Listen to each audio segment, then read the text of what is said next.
like to thank the Dubai International Food Safety Conference for this wonderful organization. And I will now share with you some slides about the international harmonization of pesticide maximum residue level. We will talk about some generalities about the pesticide risk assessment done by Codex. After that, we will try to give example on the harmonization of MRLs for rice with Codex MRLs. We'll talk a little bit about the maximum residue setting in UAE, and then the work undertaken by the UAE on Codex level regarding the pesticide residues, some key messages from our participation in CCPR meetings.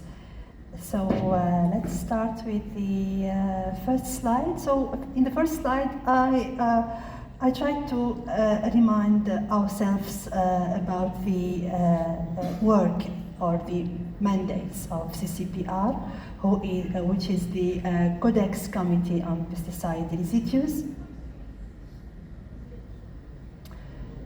I'm not seeing very much from far, so I will just stand here. That's fine for you? Okay, nice.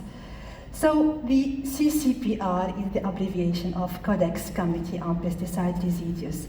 These are the mandates, so it is the management body who established the maximum residue levels. It also prepared the priority list of pesticides for evaluation by GMPR. It considers also the methods of sampling and analysis, and there are plenty of other activities that CCPR is undertaking. For example, they are collaborating with other committees such as Codex Committee on Veterinary Drugs and other agencies like the Energy Atomic Agency also. So right now we have like around 6,000 MRLs covering 200 pesticides. So now what about the risk assessment body for the pesticide residues? It's called the GMPR. It is the Joint Meeting on Pesticide Residues.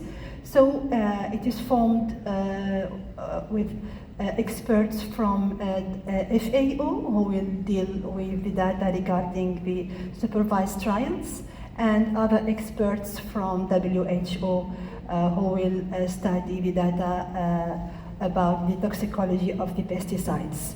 So the risk assessment body, which is GMPR, will perform the risk assessment and will propose the MRLs to the management body, which is the CCPR, and then to CAG for adoption. So GMPR is proposing MRLs based on supervised trials, based on what we call good agricultural practices for pesticide use, but in some specific cases as per the EMRL, which are the extraneous maximum residue levels, and for the maximum residue levels of spices, we GMPR rather base its assessment on the monitoring data. So we have well-defined rules for either GMPR or CCPR based on, you can find this screenshots are taken from the procedural manual of Codex. Let's see the most important standards that were developed by the CCPR. Number one, the most previous one, is the classification of food and animal feed. And then we have a couple of standards or guidelines related to methods of sampling and methods of analysis. We can also find guidelines regarding the, excuse me, I can't see at all. We have guidance on the selection of representatives community for the extrapolation of MRLs, And the most recent guidelines are the guidelines for the recognition of certain pesticides that are exempt for the MRL setting. The work on CCPR level is undertaken or organized through mainly 3 permanent working groups, electronic working groups. You are talking about the working group on priority. We have also the working group between CCRVDF and CCPR. We have a recent working group on monitoring the stability of reference material, and another permanent working group which is designated for dealing with the management of unsupported compounds with public health concern. I know you may know these things, but I find it useful to remind ourselves about that. So let us also, one more time, define the maximum residue levels. The maximum residue levels are the highest level of pesticide residues, that is legally tolerated to be found in or on food or feed. And when pesticides are applied according to good agricultural practices. So the MRL are used for legal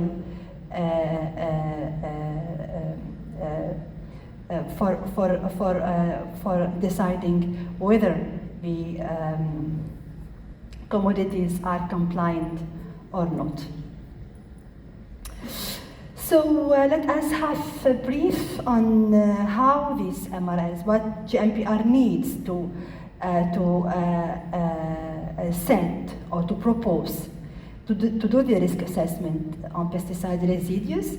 So as I said, the setting of the maximum residue level is based on supervised trials that are provided by either the member countries or manufacturers themselves. Of course, we have a package of toxicological studies that are seen by the WHO experts, metabolism data also, sometimes for some cases, very well-defined cases, we did what we call extrapolation of MRLs from commodity to another commodities, almost from the same family. And you can find all this data published on the Codex website. Now it is very important and relevant to mention that MRLs on their own does not reflect safety. MRLs are a useful tool to control the proper application of pesticide.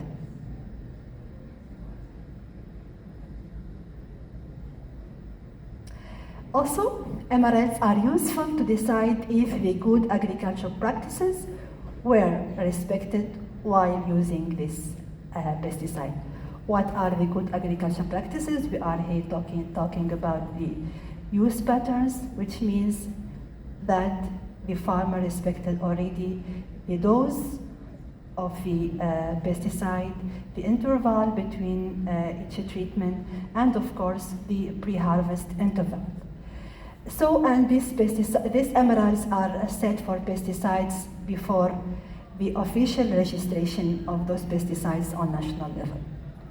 But as you know, the safety will be determined by the dietary exposure assessment, which bring together the rate of consumption of each produce, and we will use, of course, the health guidance-based values. So here is the output of the CCPR GMPR, the database of pesticides, which is published on Codex website. We also can find the monographs or the detailed reports on the risk assessment done by GMPR for each pesticide. So let's take an example of the enforcement of Codex MRLs on national level. As you all know, there are some countries who are totally differing to Codex in adopting the MRLs, but there are some other countries who have their own limits. This is the case of Japan, EU, for example. And this is the same thing, the harmonization of Emirates with Codex Emirates, that what we call CLX. So for the rice, for example, we can find that some countries, for example, I can hardly see here Pakistan and Myanmar and also United Arab Emirates, I guess Oman and many other countries are totally differing to Codex. But in other cases, like European Union, for the US, for Japan, for China, they have their own lists of emirates. What is the difference? We're gonna explain this later. So for us in the UAE, our current specifications had 3 steps. So first of all, we go and look for the emirates on Codex website, on Codex database. If you don't find them, we go to see them on EU legislation. For the EU legislation, 80% of the emirates are default values. So in this case, we find ourselves, this is a screenshot of our monitoring, pesticide monitoring program. So automatically we will find ourselves with a huge number of pesticides with no CLX, and for which we are obliged to apply the default value, and consequently we will have problems and issues and high rate of non-compliance for the importation. So what we can do if you don't have Codex Emirates?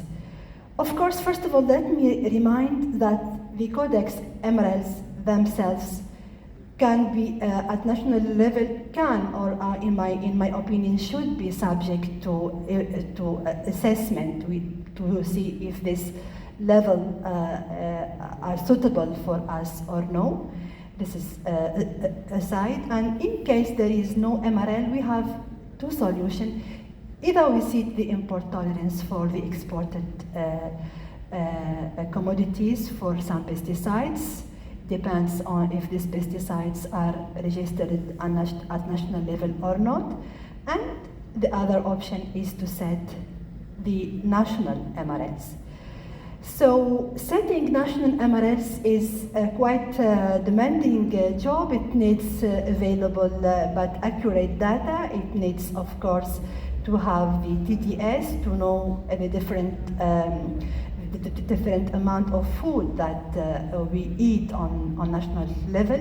We also need to have access to the health-based guidance values, the ADA, the NOL, etc. If we don't have them, so we have to do some assumptions and estimations, or maybe we are going to use other values such as the toxicology threshold, and so on. Will have a lot of estimation to do. So we have on the other side also many models to be considered as per deterministic ones, as per chronic, as per acute. So we need that everybody agree on the plan or the procedure that we're gonna adopt in order to set the MRLs. So we need Codex capacity, or let me say it's not Codex capacity here. We need the capacity and experts in residues and experts in risk assessment. And of course, this should be after that harmonized between, this effectively should be done on national level, because here, as you know, we are in the UAE, we are working on a federal system. So if Abu Dhabi will set MRLs to do what, so the MRLs should be harmonized at national level also. So this happened like one and a half years ago. So we faced, as Dr. Gouda cited also, we faced the problems of having very huge percentage of non-compliance. So we decided to do our self-risk assessment and to set our own MRLs. So this is for what? Of course, for increasing the level of consumer safety, because we are going to use consumption rates that are adopted to UAE pattern of consumption. Of course, this is reflected automatically on increasing public health. But of course, as I said, the settings of MRL resolve many issues related to trade, environmental protection, responsible agricultural practices, etc. So what we did is that we formed an expert working group, and we start by the help of some experts from Maryland University. This work is head by the Ministry of Climate Change and Environment. So we start by a pilot study for establishing maximum residue levels in rice, first of all, around 70 or between 70 and 8 MRLs were set for rice, and then we continue with other commodities. Of course, we set the procedure, which is until now confidential, so we have procedure for authorized pesticides and procedure for the contaminants. We have calculation, estimation that will be done. The work was divided, as you said in the previous slide, the working group is formed from experts from many government agencies in here, or entities here in UAE. So we have a lot of people that are working within this working group. So we divide the work on pieces, and we have procedures for every group. There are some people who are working on determining the ADA, some other people who are working on the aggregate effect, etc. So at the end, we have now lists for our national, what we call our national MRLs for rice, for dates, for also we set MRLs for some veterinary drugs in honey, but we worked also on other crops, on other cereals, on other vegetables, on other fruits, etc. And this work were done because fortunately we are trying as much as possible separating the work of risk assessment from the work on from the risk management decisions. So as risk assessors, we finish our work. We did the calculation, the estimations, and we propose this limits to the management body, which is in our case in UAE. There is a committee for food safety. So now the committee will see if they will adopt these MRLs. If so, there will be a procedure with the WTO to inform member countries about this change, and our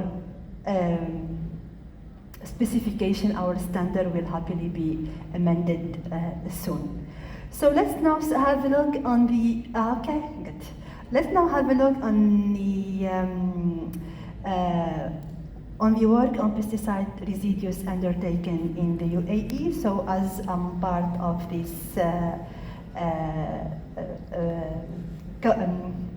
I'm confused right now.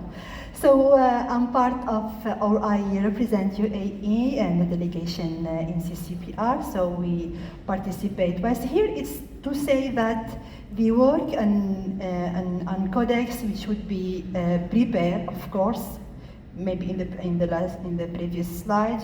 So we should prepare the budget. The delegation should not change from year to year. There are a lot of logistics to take care of. Visas, for example, documents also very important. We should every time, for every committee, not only CCPR, to look after the agenda, and during the proceedings of the meeting itself, we always trying to have active participation. So inside ADAFSA, for example, we have a small database with all the circular letters we respond to, either from CCPR or for other committees, and then we participate, as I said, in right now couple of CCPR meetings, and during those meetings we also try to have active participations, we met with crop life experts to talk about residues of pesticides. We met with experts from the WHO, of course. And this is the last slide, in which I want to say that all the Codex work, and especially the CCPR work, is a process of interconnected steps. So it goes from the nomination of pesticides for first evaluation, new uses or periodic review, and then of course the national registration approach is helping the CCPR in knowing which pesticides are priority from the others.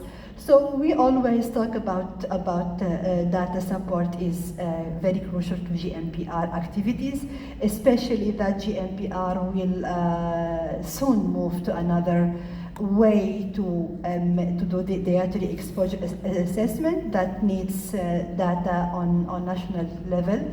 So we have like recent changes in the evaluation should be faced with adequate preparedness, and we are always talking about preparedness. Maybe if I have something to add, I will do so during the panel discussion. Thank you so much for your attention.